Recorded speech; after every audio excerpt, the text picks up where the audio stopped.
చాలా టేస్టీగా అలాగే నోట్లో వేసుకుంటే కరిగిపోయే సాయంత్రం వరకు చక్కగా మెత్తగా ఉండే ఆలూ పరోటా ఏ విధంగా తయారు చేసుకోవాలో చూద్దాం. ఇది చాలా బాగుంటుందండి. చాలా ఈజీగా అయిపోతుంది. చాలామంది అనుకుంటారు ఇది చాలా కష్టం చేయడం అని, కానీ చాలా ఈజీ అండి. మరి ఇంకెందుకు ఆలస్యం, ఇది ఏ విధంగా తయారు చేసుకోవాలో చూద్దాం. చూడండి ఎంత మెత్తగా ఉందో చూసారా. మరి ఇంకెందుకు ఆలస్యం, ఇది ఏ విధంగా తయారు చేసుకోవాలో చూద్దామా. మన ఛానల్ ఫస్ట్ టైం చూస్తున్న వాళ్ళైతే తప్పకుండా సబ్స్క్రైబ్ చేయండి. Welcome back to my channel.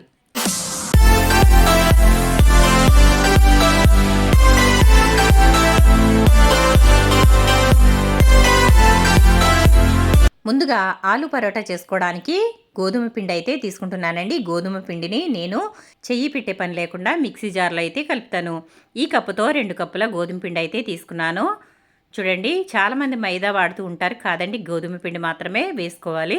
ఆ తర్వాత ఒక అర స్పూన్ అయితే సాల్ట్ వేస్తున్నాను, 1 స్పూన్ అయితే ఆయిల్ వేస్తున్నాను. అలాగే మనం 2 కప్పుల వరకు పిండి అయితే తీసుకున్నాం కదా, ఇప్పుడు మనం 3/4 కప్పు వరకు వాటర్ తీసుకోవాలి. ఇది మనకి పర్ఫెక్ట్ కొలతండి. బ్యాచిలర్స్ అయినా బిగినర్స్ అయినా ఇలా అయితే పిండి కలుపుకోవడం వల్ల చక్కగా పర్ఫెక్ట్గా కలుపుకోవచ్చు. నేనైతే సగం వాటర్ వేసాను కదా, ఇప్పుడు మిగిలిన వాటర్ అంతా కూడా వేసేస్తున్నాను. 2 కప్పులకి 3/4 కప్పు వరకు వాటర్ అయితే సరిపోతాయి. మీకు ఒకవేళ సరిపోలేదు, పిండి గట్టిగా ఉంది అనుకుంటే ఇంకొక 2 స్పూన్లు అయితే వేసుకుంటే సరిపోతుంది. చూసారు కదా, ఇప్పుడు అయితే మిక్సీ పట్టేశాను. పిండి అయితే ఈ విధంగా వచ్చిందండి. చాలా సాఫ్ట్గా అయితే వచ్చింది. ఇప్పుడు ఇదంతా తీసేసి ఒక గిన్నెలో అయితే వేస్తున్నాను. చూడండి ఎంత పర్ఫెక్ట్గా అయితే పిండి వచ్చిందో.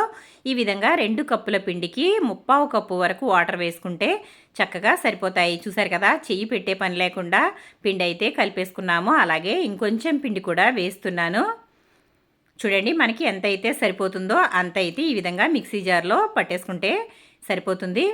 నేను ఈ విధంగా పిండి అంతా కూడా మిక్సీ పట్టేసుకున్న తర్వాత ఇప్పుడు ఇందులో ఒక అర స్పూన్ వరకు ఆయిల్ అయితే వేస్తున్నాను. ఎందుకంటే మనం మిక్సీ పట్టాం కదండి, వేడి అనేది ఉంటుంది కాబట్టి పిండి త్వరగా ఆరిపోయే ప్రమాదం ఉంటుంది. కాబట్టి ఈ విధంగా ఆయిల్ వేసి ఒక్కసారి ఈ విధంగా కలిపి పక్కన పెట్టుకున్నట్లయితే పిండి అనేది చాలా సాఫ్ట్గా స్మూత్గా తయారవుతుంది. ఇప్పుడు ఈ పిండిని అయితే మూత పెట్టి పక్కనైతే పెట్టేసుకుందాము. ఆ తర్వాత ఆలు మసాలాకు కావాల్సిన పదార్థాలు అయితే చూసేద్దాము. నేను ఇక్కడ ఒక 4 వరకు బంగాళదుంపలు అయితే తీసి ఉడికించుకుని పెట్టుకున్నానండి. ఉడికించి తొక్క తీసి పెట్టుకున్నాను. ఆ తర్వాత ఒక చిన్న ఉల్లిపాయ, 2 పచ్చిమిర్చి సన్నగా కట్ చేసి పెట్టుకున్నాను.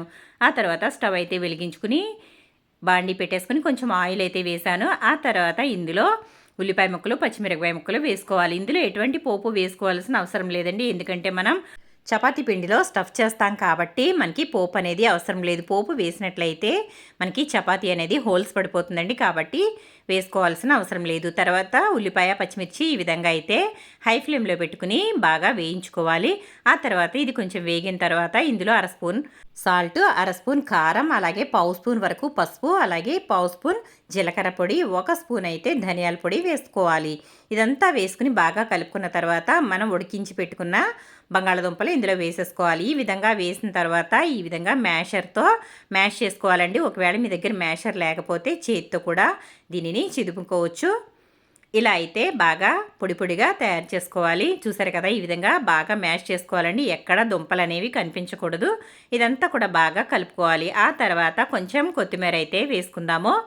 చూసారు కదా, మనకి చపాతీలోకి స్టఫింగ్ అయితే రెడీ అయిపోయింది. ఇప్పుడు ఇది ఒక 2 నిమిషాల పాటు ఇలా తిప్పుకొని వెంటనే స్టవ్ అయితే ఆఫ్ చేసేసుకోవాలి. మరి డ్రైగా అయిపోయిందంటే మనం చపాతీలో ఫిల్ చేసుకునేటప్పుడు ఇది సరిగా సెట్ అవ్వదండి. మనకి చపాతీ పిండి ఏ విధంగా అయితే కలుపుకున్నామో మనకి ఆలు కూడా అదే విధంగా సాఫ్ట్గా ఉండాలి. చూసారు కదా, ఈ విధంగా. ఇప్పుడు ఒకసారి అయితే ఉప్పు చూస్తున్నాను. నాకు కొంచెం ఉప్పు తక్కువ అనిపించింది కాబట్టి ఒక అర స్పూన్ అయితే ఇందులో సాల్ట్ అయితే వేసేసి ఈ విధంగా ఒకసారి బాగా కలిపేసుకుని ఇప్పుడైతే నేను స్టవ్ అయితే ఆఫ్ చేసేస్తున్నాను. చూసారు కదా, మనకి ఆలు పరోటాలకి ఆలు అయితే రెడీ అయిపోయింది.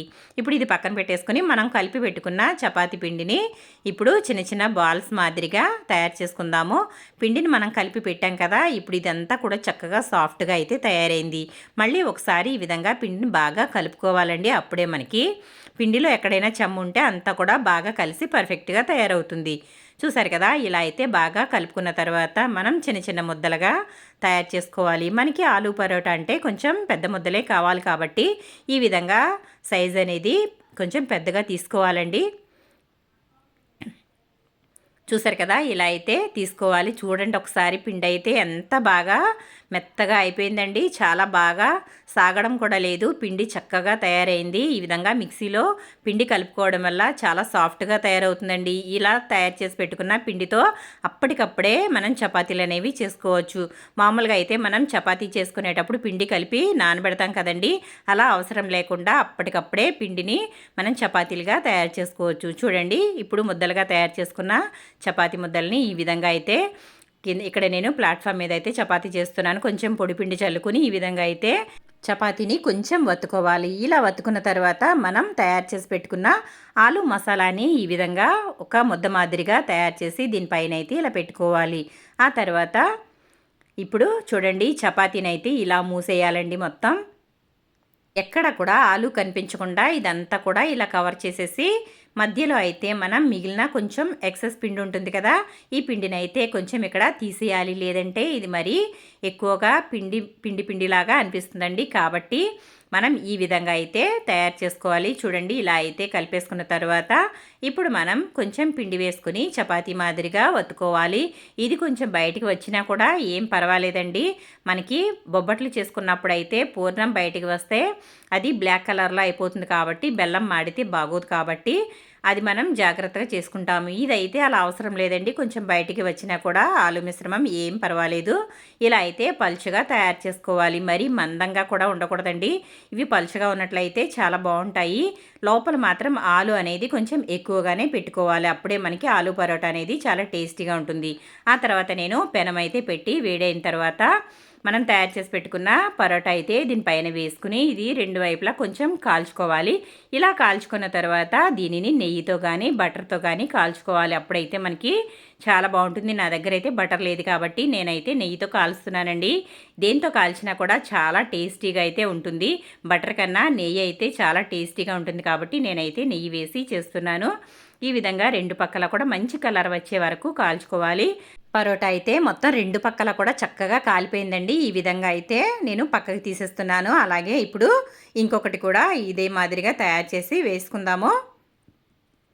చూడండి, ఇక్కడ మనం పరోటాలు కాల్చుకునేటప్పుడు పెనం అనేది మరీ హై ఫ్లేమ్లో ఉండకూడదు. మీడియం ఫ్లేమ్లో అయితే పెట్టుకుని వీటిని కాల్చుకున్నట్లయితే చక్కగా కాలుతుంది. కాబట్టి ఈ విధంగా అయితే మీడియం ఫ్లేమ్లో పెట్టి కాల్చుకోవాలి.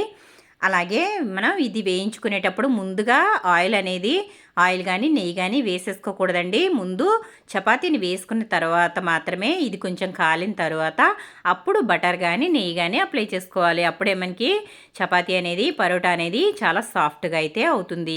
చూసారు కదా, రెండు పక్కల కొంచెం కాలిన తర్వాత నెయ్యి అయితే నేను వేస్తున్నాను. ఇది కూడా ఇదే మాదిరిగా చక్కగా రెండు పక్కల కూడా కాల్చుకోవాలి. చాలా టేస్టీగా ఎంతో యమ్మీగా ఉండే అలాగే చాలా మెత్తగా ఉండే పరోటా. ఇది సాయంత్రం వరకు కూడా ఏమాత్రం గట్టిపడదండి, ఇలాగే ఉంటుంది. చూసారు కదా, సూపర్ సాఫ్ట్ పరోటా అయితే రెడీ అయిపోయింది. ఆలు పరోటా ఈ విధంగా మీరు కూడా తప్పకుండా ట్రై చేయండి ఫ్రెండ్స్. మీకు ఏ విధంగా వచ్చాయో నాకు కమెంట్ సెక్షన్లో కమెంట్ పెట్టండి. వీడియో నచ్చితే లైక్ చేయండి, షేర్ చేయండి, సబ్స్క్రైబ్ చేయండి. చూడండి, ఇప్పుడు మీకు తుంచి చూపిస్తాను. చూడండి ఒకసారి ఎంత సాఫ్ట్గా ఉందో చూసారా. చాలా మెత్తగా నోట్లో వేసుకుంటే కరిగిపోయేలా అయితే మన ఆలు పరోటా అయితే రెడీ అయిందండి. చూసారు కదా, టేస్ట్ అయితే చాలా చాలా బాగుంది. నాకైతే బాగా కుదిరాయి. మరి మీరు కూడా తప్పకుండా ట్రై చేయండి. దీనిపైన కొంచెం బటర్ కానీ నెయ్యి కానీ అప్లై చేసుకుని తినండి. చాలా టేస్టీగా ఉంటుంది. వీటికి ఇంకా ఏమీ అవసరం లేదండి. ఇవి వట్టిగానే తినొచ్చు. చూసారు కదా, వీడియో నచ్చితే లైక్ చేయండి, షేర్ చేయండి.